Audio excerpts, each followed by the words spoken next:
Last year, Microsoft premiered the Summer of Arcade, 5 of the biggest XBLA games coming out across 5 weeks. There was Castle Crashers, Braid, Bionic Commando Rearmed, Geometry Wars 2, and the other one. This year, they've decided to do it again, with 5 brand new big XBLA games, with Splosion Man, Marvel vs. Capcom 2, Teenage Mutant Ninja Turtles Reshelled, Trials HD, and Shadow Complex. Starting at the beginning, Splosion Man, which I played the trial for and wasn't too impressed. Splosion Man is a fairly generic platformer, where the jump mechanic has an explosion added to it. The idea being that you run and explode your way through the levels until you get to the end. To be honest, I found it fairly simple and brain dead to get through, but I have been assured that the levels do get a lot harder. There are 50 single player levels and 50 co-op levels, with the co-op ones requiring that you explode off of each other to make it to the finish. There are also hardcore versions of each of these levels where you can't take a single hit. So there's a lot to play here for your 800 points. The next game, Marvel vs. Capcom 2, is a visual blast from the past. It has a good character roster, numbering over 50 classic characters from Capcom and Marvel, and it's going to be great if you like the genre. Although the only standout thing I can see about it is that it's Marvel vs. Capcom. It also contains tag matches, where if one guy is getting hammered, you can substitute in another fighter to take his place and try and win back the match. This is available now for 1200 points.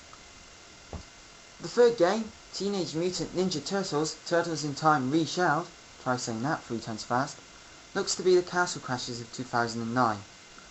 Unlike Castle Crashers, this game uses 3D models with comic book cel-shading graphical style, making it quite visually appealing. However, if you've never been a fan of the Turtles, then this will be lacking in the charm and availability that Castle Crashers radiated.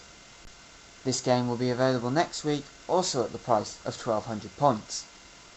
The penultimate game, Trials HD, is my one to watch out of the bunch.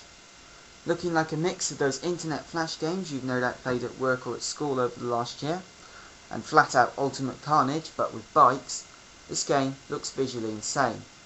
There's a good variety of modes, including races and stunt runs, and a fully functioning level creator, allowing you to create tricky tracks for other people to play, or alternatively, to see how far you can blow up the rider. This game will be available in 2 weeks' time for 1200 points. Saving the biggest release till last, Shadow Complex, announced at E3 2009 and coming from the team that brought you Gears of War, looks and feels like Metroid meets Metal Gear meets Modern Warfare. It also contains 3D models in a 2D playing field, however this game does contain 3D shooter sections, and has that general big game feeling that a lot of XBLA games can miss. This game will be coming out in 3 weeks' time, also at the price of 1200 points. And so concludes the lineup of Summer of Arcade 2009. Or some would argue that some of the games here aren't as strong as the ones that came out last year, and others would wonder why games like Worms 2 Armageddon and Battlefield 1943 didn't qualify. There's no doubting that this is still a good lineup. However, with most games coming in priced at 1200 points, it makes you wonder if the days of the 800 and 400 point XBLA games are all but over. All I can say is, as long as these good titles keep coming, who cares? Just sit back and enjoy what you're being given, because it won't last forever.